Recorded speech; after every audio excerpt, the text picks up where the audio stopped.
Hello everybody and welcome to first trip report here by me, RC3. I'm doing the Dallas-Fort Worth to Dubai flight on Emirates 222 and A380. I haven't seen too many trip reports for this yet, so I figured I'd do one. Right now just descending the little escalator here in the Grand Hyatt. It's a great place to stay if you happen to have a night before you fly. Very relaxing. It'll help get you in the mood. Definitely enjoyed it. And the Emirates desk is actually not far from the escalator and the hotel, so it's very convenient. Everything's located right there in the national terminal. Quick tip here, do your online check-in and drop your bags. It'll save you a lot of time in check-in lines. It's been about 30 minutes. International terminal here, just a quick tour. It's pretty much your basic U-shape terminal, all the restaurants and everything in the center, gates on the outside. This one was recently built back in about 2003. Overall, Dallas-Fort Worth, it's an airport that I fly through, sometimes originating and connecting, so I got a lot of experience with it. It's definitely not really a modern layout. Some say it can be kind of a hindrance, but overall, compared to some of the places I could have connected through, it's a very good, solid airport. Here's a pretty good shot of the A380. Well, not a great shot, but that's the best I can get since it's on the corner, which is kind of hard to get pictures of because they don't really have a lot of windows there. Just kind of walking down the jet bridge here and letting everything kind of tell the tale. It's my first flight with Emirates and first flight on an A380, so I'm definitely looking forward to it. And this has been something that's been planned. I'm actually doing a trip out to the Maldives Islands, but I'll be traveling with somebody for the second leg of the trip, so I won't be able to do a trip report on it. So I figured I would just do a pretty solid one here for Dallas to Dubai, since it's been recently upgraded with the A380, I think a few months ago, so I just kind of wanted to give you guys a good view of everything. Just kind of give you like the full length of the plane here as I walk on. I actually got a seat in the back at 88K, so just kind of enjoying things. Looking here at the amenities, always have my reliable water bottle here. Got your headphones, garden variety, they plug into the back of your seat. Not great sound, but they're all you got. Your garden variety pillow, and a blanket, which you can't really note it here, but it's a little fluffier than most, and your basic seat. Found the seats not too bad. I'm going to have the next two seats next to me empty on this flight, which is great. Got a nice picture of the wing in the window there. Nice little wood trimming. Not the largest windows here on the A380, which is kind of a downside, but overall the comfort level and the wood trim around it does give it kind of a nice touch there. Nice, view of the wing. It is raining, of course, so I will be definitely very happy to get this off the ground. Looking here at the seat back, here's a couple of basic things. I could never figure out quite what that did. There's your kind of SMS phone for messages, so on and so forth. You also control some of the media on the screen with that. Still playing around with that, not quite sure what that does. This is your cup holder. If you don't want to use your whole tray, you can always just order a drink, put it there. Your tray is pretty much your garden variety airline tray. Nothing really special there to see. Back of your seat, there of course is your phone. You got your screen, your touch screen with all of your entertainment. Now for your entertainment, you have pretty much an endless amount. I could definitely say with over like 4,000 channels, the guide for the TV is actually about a good half-inch thick, and that's your entertainment on the flight. You're definitely not going to be bored here. You have news, you have communications, you have entertainment, you have the pictures provided to you by the different cameras on the plane, which is always kind of an amusing thing for takeoff, landing, if you're flying over anything scenic. Just looking here at the movie previews, kind of circling through some of the newer attractions they've got, kind of flipping through, you can see kind of the USB media ports, and I'm just kind of playing around with it at this point to kind of explore what I've got, because it's the first time I've really used this type of entertainment system on the A380. And as far as new movies go, you have a lot. Pretty much most of your new releases, you have movies in more languages than you can think of. You have like full radio, full amount of podcasts. Pretty much anything you can think of to entertain you, you will find. I could probably fly around the world 4 times and still be playing around with this to find, sort of things I wanted to see. Looking over our route, we're flying from Dallas to Dubai, taking off, going over the central United States, over the Great Lakes, northern part of Canada, typical transatlantic route over, cutting down here through the Scandinavian countries, across Ukraine and Russia, the Middle East, and down into Dubai. Overall, I believe it's like a 14-hour flight, so it's going to be kind of extensive. As we're taking off, here's some goals for flight. Number one, of course, is sleep. Since it's 14 hours, you want to make sure you're not going to be suffering from jet lag, so you can get your body in tune. Two, hydration. Got to make sure it's going to be a long flight, so you're going to dry up a little bit to keep a lot of hydration. And also entertainment. You want to be able to stay entertained when you're not sleeping, and nothing would make a 14-hour flight seem longer than being bored or not having a lot of things to watch. But with the system involved, I don't think that's going to be a problem.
Okay, you're going to be getting a menu shortly before or after you take off, detailing your meal choices. Always pretty cool to get, especially when you're flying economy class. Don't see this a lot in the American carriers, maybe some of the better foreign ones, but it's always nice to know what your options are and where you're going to be getting other than just like, chicken fish or chicken steak or whatever you mostly get offered. First meal I had actually, what you're going to see here is grilled chicken, a little bit of mashed potatoes, bread, assortment of salad there. Overall, pretty solid meal, and I would definitely suggest it to anybody that felt like eating it. Looking here at the amenities kit, got a nice little sleep mask here, which I'm going to definitely use later. Also, some feet covers for your feet. These will be good because if you take your feet outside your shoes, they'll smell pretty badly. So always nice to have that. And of course, toothbrush with a little stupid toothpaste inside. Very neat, very cool in case you happen to forget yours so you can remain fresh there. Just taking a look at the bathroom here. To your left, you've got like your perfume or hand lotion if you should need it. Nice little temperature adjustment thing here on the sink. Regulate from hot and cold water, your sink drain plug, and a little bit of hand soap if you need it. Also right now, your plugs, a little bit of air, a mirror, a little bit of extra space where they store the towels and everything, and of course the toilet itself. Nice little cool wood plating on the seat. Of course, the little detail that separates the good airlines from the great ones, and of course there on the ring as well. Toilets are kept clean throughout the flight. This is the breakfast, the second meal you're going to get. I chose the eggs, beef bacon, of course, not pork. Potatoes, beans, croissant, fresh fruit. It was very filling and very good for an economy class meal compared to other carriers that you're going to see. Right now at this point in the flight, I'm going to go ahead and take a little nap. I have the two seats next to me, so I was able to use that space to make a bed. So I'll get back with you in a little bit.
As we descended into Dubai, looking over the goals of the trip, number one, sleep. Didn't quite get as much as I wanted.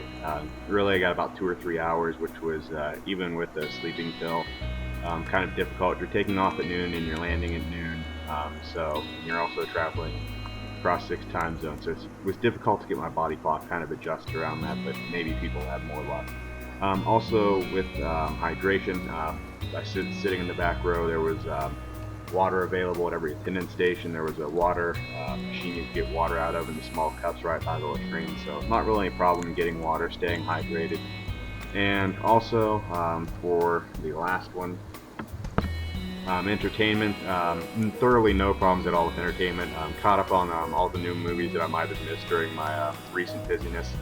And also with the radio and the maps and with the cameras, there's just so much to see, so you're not going to be disappointed or bored. And for a 14-hour flight, where I was probably watching the system for about 10 hours, it was easily enough, and I probably could have watched it for the flight around the world at least a couple of times. So you won't be bored on this flight, and you know, it's 14 hours, but it seems to go by a lot quicker than most of them would.